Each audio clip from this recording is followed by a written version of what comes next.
It's my pleasure to introduce a person who has been guiding and inspiring our industry to build more than bicycles for at least 15, 20 years. He's a leader, he has a clear vision. He is John Burke, the CEO of Truck Bicycles.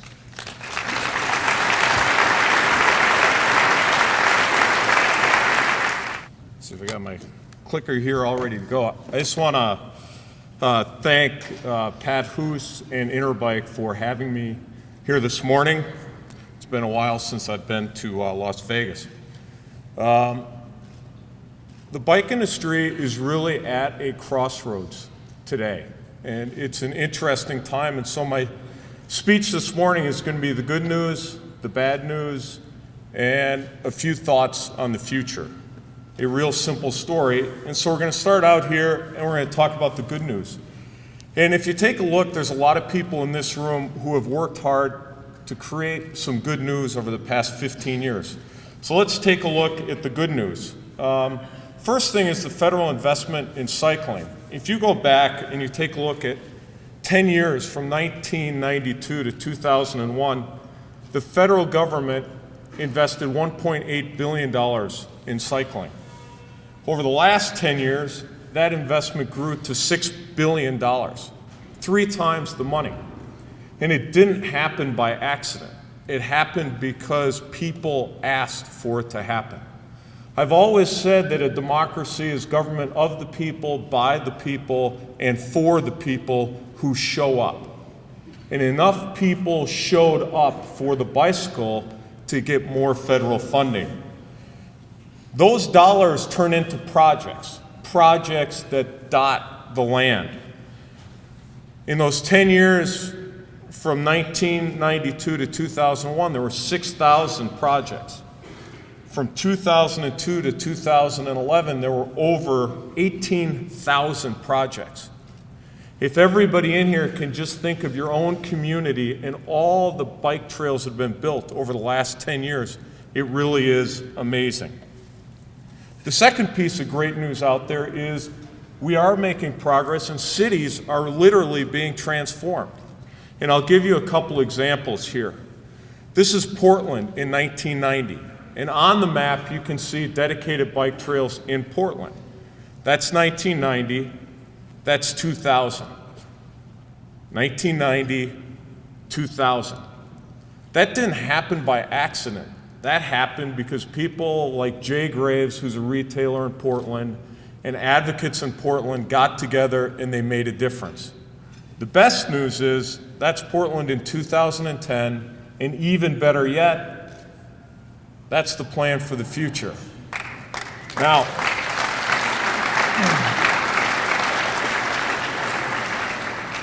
when we look about creating a bicycle-friendly America, it happens one city at a time.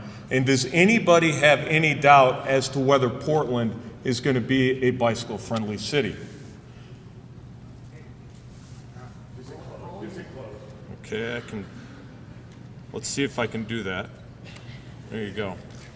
All right, so then everybody says, well, that's Portland. And you know what people used to say when we talked about advocacy 15 years ago? And we'd show pictures of Boulder and Davis, California, and they'd go, well, that's just Portland. They'd say, that's just Davis and Boulder. And now it's Davis and Boulder and Portland. And then there's a story about New York City. And 10 years ago, if you would say that New York City would be a bicycle-friendly city, people would say you're nuts.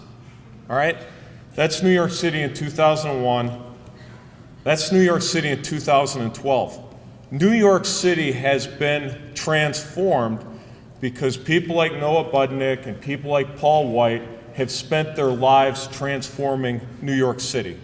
And there's a great retailer, Charlie McCorkle, who's made a difference. It doesn't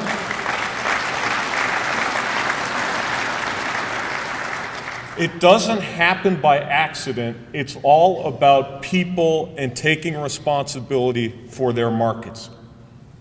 There's a protected bike lane in New York City.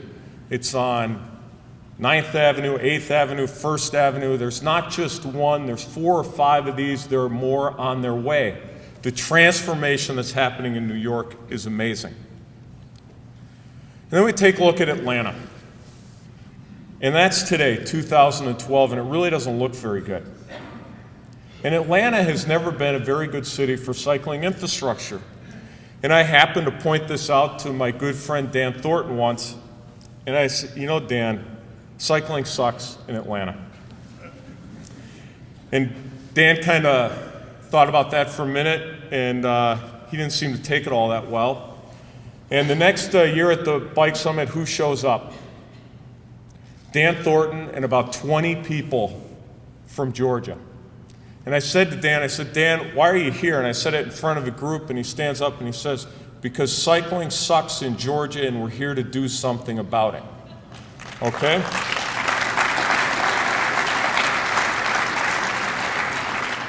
So it's not just Dan, it's a bunch of people in Georgia and in Atlanta who are making a difference. And those are the bike plans that are on the books for Atlanta. Atlanta will be transformed. It's happening not just in those three cities, it's happening all across the country. Market Street, Green Lanes in San Francisco, it's called the Wiggle because it goes all over the city. Valmont Bike Park in Boulder, a new mountain bike park in the city of Boulder. That bike park could be built in any city across America, and it has people thinking, what can be the future? Midtown Greenway in Minneapolis, this carries somewhere between 2,000 and 3,000 cyclists every single day. And lastly, if I would have said 10 years ago that we would have dedicated bike lanes going down the middle of Pennsylvania Avenue, you would have said that we were nuts. And that today is a reality. Third great piece of good news is bike commuting is growing in the United States. It's up 39%. But if you take a look at some of the cities, New York City, Minneapolis, Chicago, DC, Portland, look at those numbers. All test to the theory that if you build it, they will come. The bicycle is such a special thing that if the facilities are there, they will be used. It's been proven time and time again. The fourth piece of great news is the people who make this stuff happen, day in and day out, are advocates. And there's a good picture of my friend Andy Clark with a helmet and a bullhorn, which is an interesting combination, in Washington, D.C. at the National Bike Summit with a whole bunch of advocates. But we have this amazing group of advocates all over the country. And when we're looking towards the future, this is a huge bright spot. And I want to give you a couple examples. This has happened in 10 years in San Francisco. Leah Sherm runs this coalition. It's one of the best. They've gone from 3,000 members to 12,000 members. The reason they're making progress in San Francisco is they've got a great organization. In Chicago, from 4,000 members to 7,000 members. Philadelphia, and Philadelphia has never been a great bike city, but it's changing.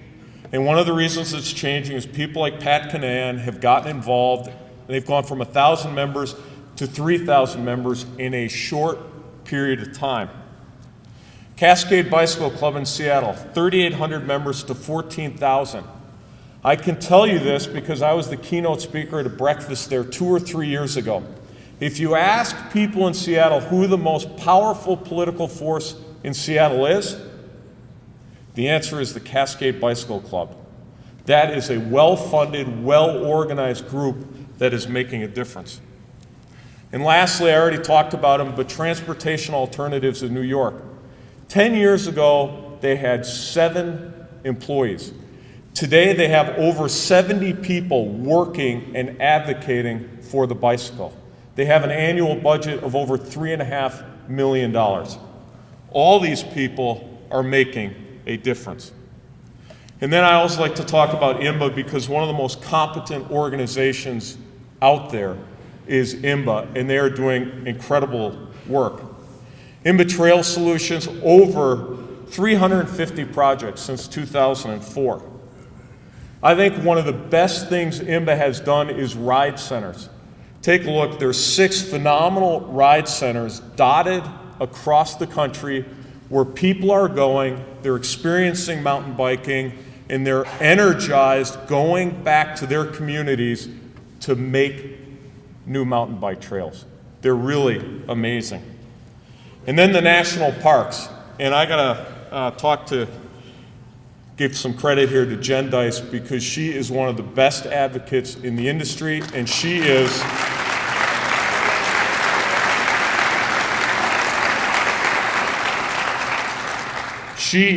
relentless. And up until a year ago, the national parks did not allow bicycles in the national parks, all right? So you could go to the national parks and drive your car and see all the beauty. And Jen thought that was crazy, and it took Jen, I think, 6 years to get this deal done. But for the next 100 years, people are going to be able to ride bikes in national parks. Park superintendents are going to have the flexibility to make that happen because Jen made a difference. All right, and I want to sum up the good news with a map. All right, I'm a map guy, I love maps, and so I really kind of judge our progress by bicycle-friendly communities. And just take a look at the map. 2003, 4, 5, 6, 7, 8, 9, 11. Progress has been made. All right, so now we go to the bad news. All right, kind of got you all pumped up with the good news, and every great company and every great organization deals with reality and they focus on their weaknesses. That's how they move forward. And as an industry, we're at a crossroads here, and there's some bad news that as a little family having breakfast here this morning, we kind of need to chat about. All right, and so there's a couple of things. The first one is, with all the progress we've made, we've barely moved the meter. And so good companies, good organizations benchmark themselves against other organizations. So as the United States bicycle movement, we're taking a look at the Netherlands, and we're talking about trips. Trips to school, trips to work, trips to the restaurant, trips to the ball field. What percentage of trips are taken by bike? In the Netherlands, 26%, Denmark 19, Germany 10, Austria 9, Switzerland 9, Belgium 8, Sweden 7, France 5, Italy 4, Ireland 3, the Czech Republic 3, Canada 2, Great Britain 2, and there's the United States. We get the red arrow, all right? 1%, all right? We've gone from 0.75 to 1.3. We're still at 1%. There's 2 ways to look at this map, look at this chart. One is that's an incredible problem. The second way to look at it is that is one incredible opportunity.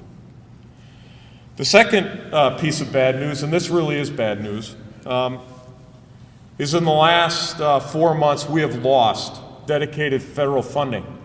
Something that so many people in this room fought 10, 15, 20 years for, federal funding. And we got it, and all that effort over 10, 15 years vanished in about a week. And whenever you're dealing with Washington and budgets, it's always really complicated, and I like to simplify things. So I've simplified this down so that I think everybody can understand it. The old bill for transportation enhancement, cycling was guaranteed $250 million. The new bill, 0. Safe routes to school, great program to reverse the tide of kids not going to school. When I grew up, 35% of kids rode their bike or walked to school. Today, that number is less than 5%. Safe routes to school is a program that has changed that number for the first time in history. Unfortunately, we lost that battle. In Congress, new funding, 0. Recreational trails funding, $85 million, new bill, 0. What are we left with? Well, we're left with eligible federal funding. In the old bill, it was $380 million. And in the new bill, we can compete with other people to see what we come up with. There's a new program, new state and local programs, where all the decisions will be made at the state and local level. And so in the old bill, it was zero. In the new bill, it's $810 million. And we've got a good set of advocates in certain markets around the country, and we're going to go and we're going to fight for every dollar because we believe in our cause and we believe the bicycle can change the world. But the reality is here, we lost. And we lost big. Now, how do we lose, all right? And I've been talking about people all morning, and so I'm going to continue to talk about people. And we lost, and I've got three stories about people. The first one is Jim Oberstar. Nobody has done more for cycling in America in the last 100 years than Jim Oberstar. He personally got this movement rolling. He was a tireless advocate for the bike, and he was in a position where he could make things happen at a federal level. Jim Oberstar was the chairman of the Transportation Committee. No better job to take cycling for the next 10 or 20 years. In the last election, Jim Oberstar was a shoo-in to win. All of a sudden, in the last month of the campaign, it looked like maybe his race might be competitive. In the last week of the campaign, the Tea Party took a look at it and they said, we could beat that guy. They poured a ton of cash into that race. Oberstar loses by less than 4,000 votes. If Oberstar would have won that campaign, we're having a completely different conversation here. The second person here is Congressman Petri, a Republican from the state of Wisconsin. So during the budget negotiations, Petri offers an amendment to basically guarantee bicycle funding at the levels it was at. The amendment goes before the subcommittee. We lose 29 to 27. We lost by 2 votes. If we would have had more grassroots support, we wouldn't be having this conversation. And I think perhaps the worst story of all is that of Barbara Boxer. Barbara Boxer, in the end, sold bicycle funding down the river. Barbara Boxer is a Democratic senator from the state of California. When you take a look at all of the resources that this industry has in the state of California, it's embarrassing. It's cold in Wisconsin. I like to ride my bike. I actually now own a house in California. I'll take part of the responsibility. But we've got Specialized in California, we've got Shimano in California, we got Giant in California, we got Bell Sports in California, we got 25% of the industry in California, we've got 25% of the bike trips in California, and we failed to sell our message to Barbara Boxer. We lost. Third piece of bad news is the reality here is we've got some incredible people who make a difference in this industry, but the reality is we don't have enough of them. So let's take a look at how that goes. There are roughly 500 suppliers and distributors in the bicycle industry. There's 150 of those 500 who belong to Bikes Belong. The good news is most of the big companies do belong to Bikes Belong. But if you take a look at it, of the top 15 bicycle companies, there are 4 bike companies who don't belong to Bikes Belong. They're depending on other companies to go out there, get the work done, and then their sales will improve because facilities are built. Retailers. We have 4,500 retailers, and I will tell you, what talks in Washington today is small business. That's what people listen to. They listen to small businesses, and bicycle retailers are small businesses. We have 4,500 retailers across the United States. I was at a Bikes Pack function last night. I said, through my experience, I think there's 500 retailers who are engaged. I asked 2 retailers and 1 advocate, how many bike dealers do you really think are engaged around the United States? 3 people all gave me the same answer. 200. We got 4,300 retailers sitting on the sidelines. Then I say industry employees. How many employees are there in this industry? Manufacturers, distributors, retailers. And I come to the conclusion that there's 50,000.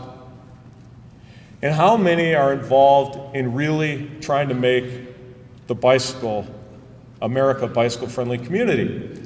And I came up with the number of 5,000. And a few people, I shared that number with people, and they told me I was on drugs. And I assured them that at times I drink too much beer, but I'm not on drugs. All right? The reality here is that this all happens at the local level. And if people want bike trails will be built. So I got a picture here of my good friend Leslie. All right? And Tim talked about Leslie this morning, but Leslie was a good friend of mine. And Leslie and I we were different in a number of ways, but we had a lot of similarities. And we both cared about the bicycle industry, and we both wore V-neck sweaters.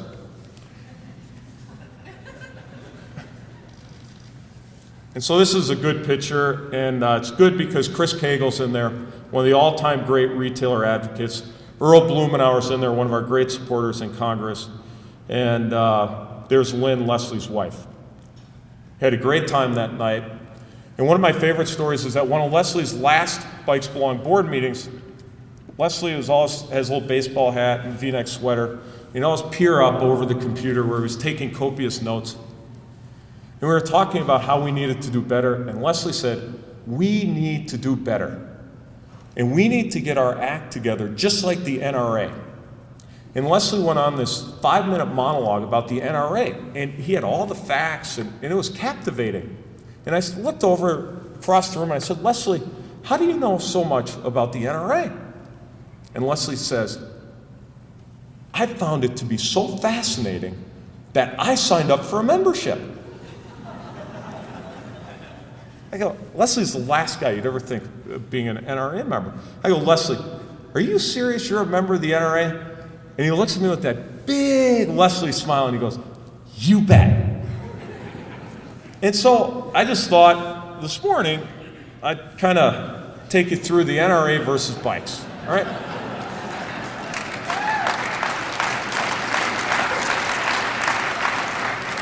All right, so let's just, I said it before, good companies deal with reality, and let's kind of see how we're doing. Well, the NRA has 4 million paid members, and we have less than 200,000 paid members in various groups. They have 28 lobbyists in Washington, D.C., and we have 3. They have a budget of $250 million, and we have a budget of $10 million.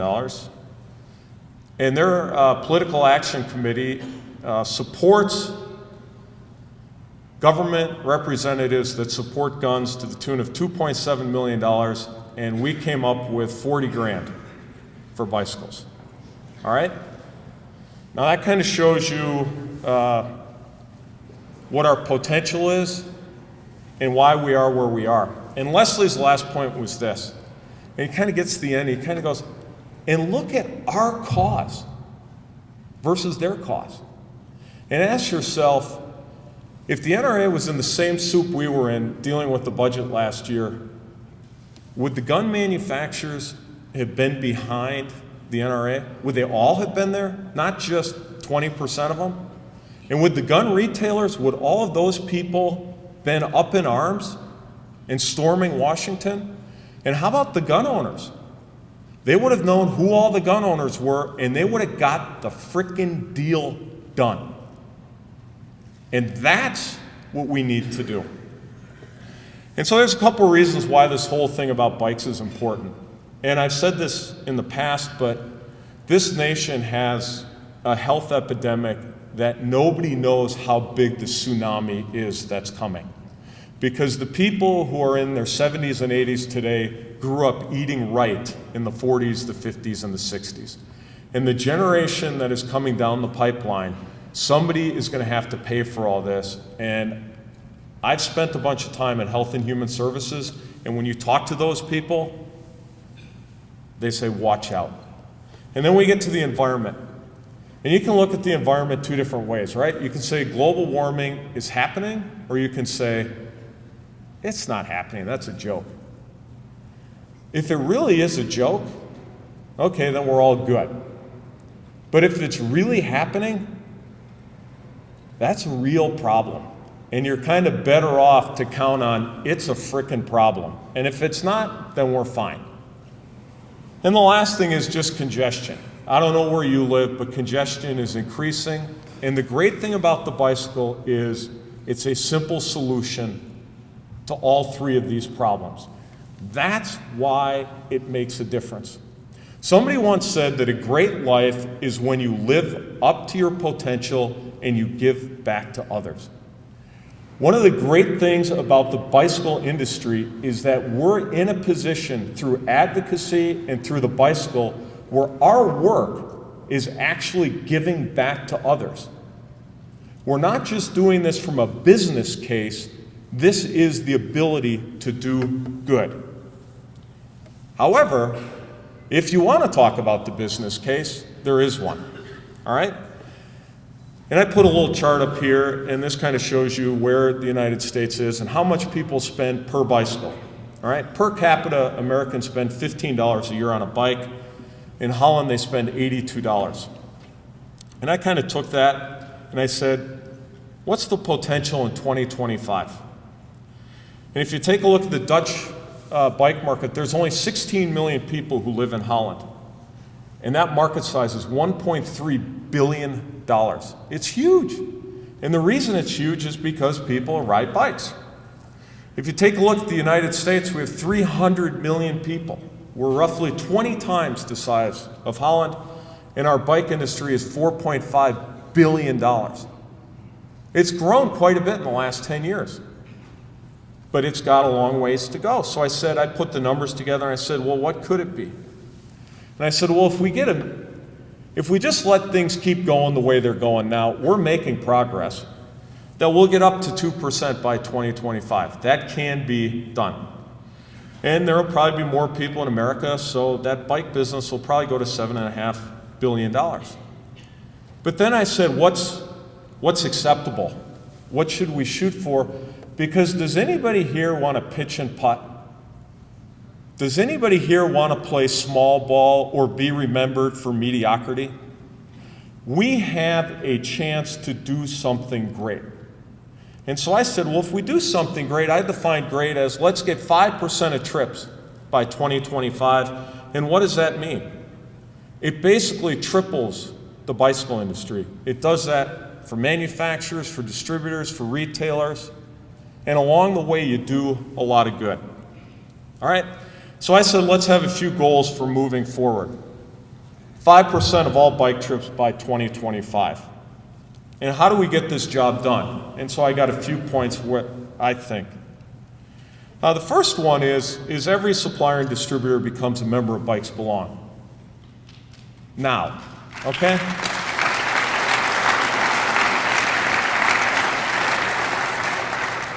And I just want to say one thing about that, is the more the merrier, just sign up and let's go. It's a big tent.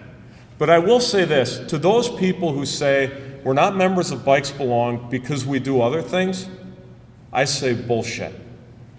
And the reason I say that is because the companies who are doing the most advocacy work, and I'll pick a couple, people like QBP, people like SRAM, they're members of Bikes Belong, and they do 8,000 other things, all right? Just become members of Bikes Belong. The second thing is get industry employees involved in creating a bicycle-friendly America. We got 50,000 people out there. These are the people who can make a huge difference. We need to get people involved. Now, I was going to tell you a short story here about how Bush won the campaign in 2004. And the short story is this, is he focused on the swing states and he focused on Ohio. And everybody told Bush in Ohio, go to the places in Ohio where you don't have any support, and there's lots of places like that. But the smart guys on Bush's campaign said this, go to the places where you already have support.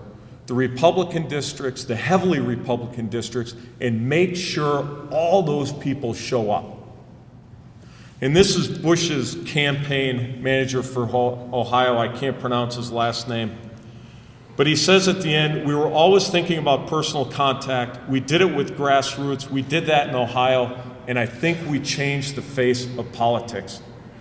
How that relates to the bike business is the Ohio for the bike business is the 50,000 people. It's the people in this room.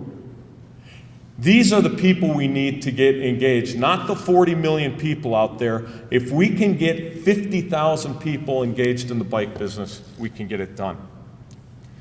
The third thing is we got a great program out there called People for Bikes, and I think we've had 600,000 people sign up for People for Bikes.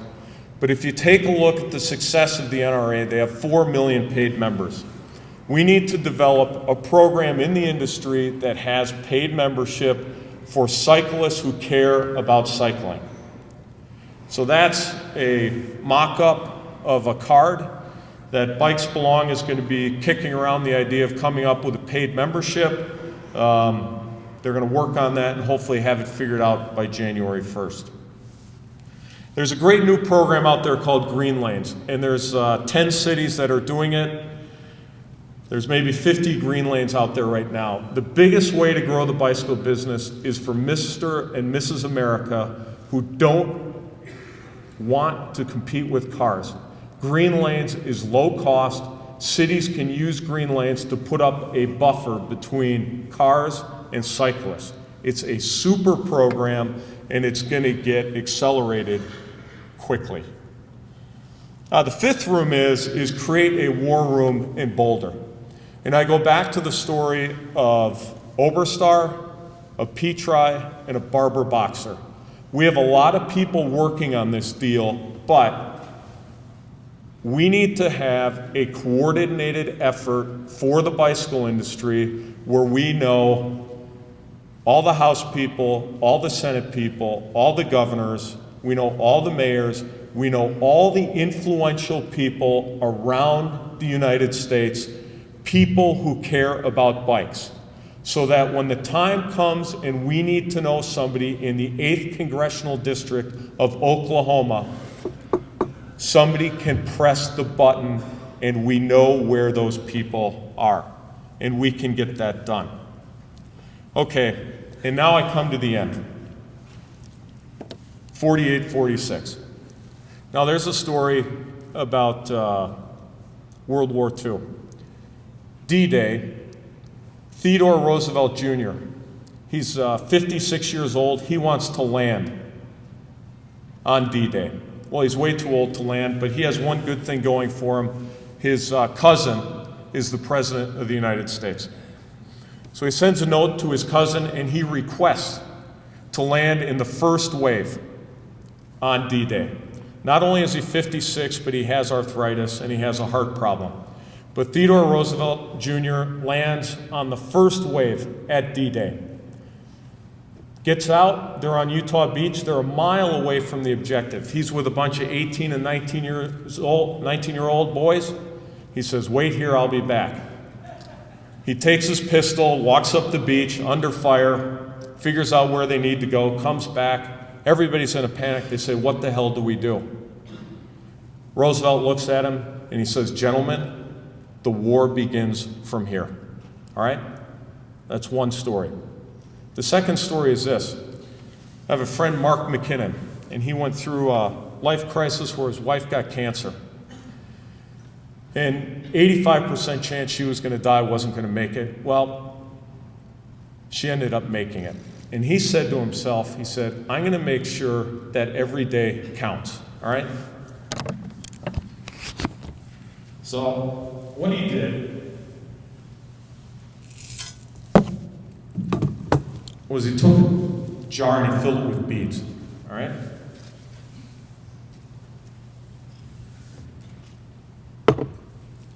And he said, "This is what I'm going to do." He says, "Every day for the rest of my life, I'm going to wake up in the morning,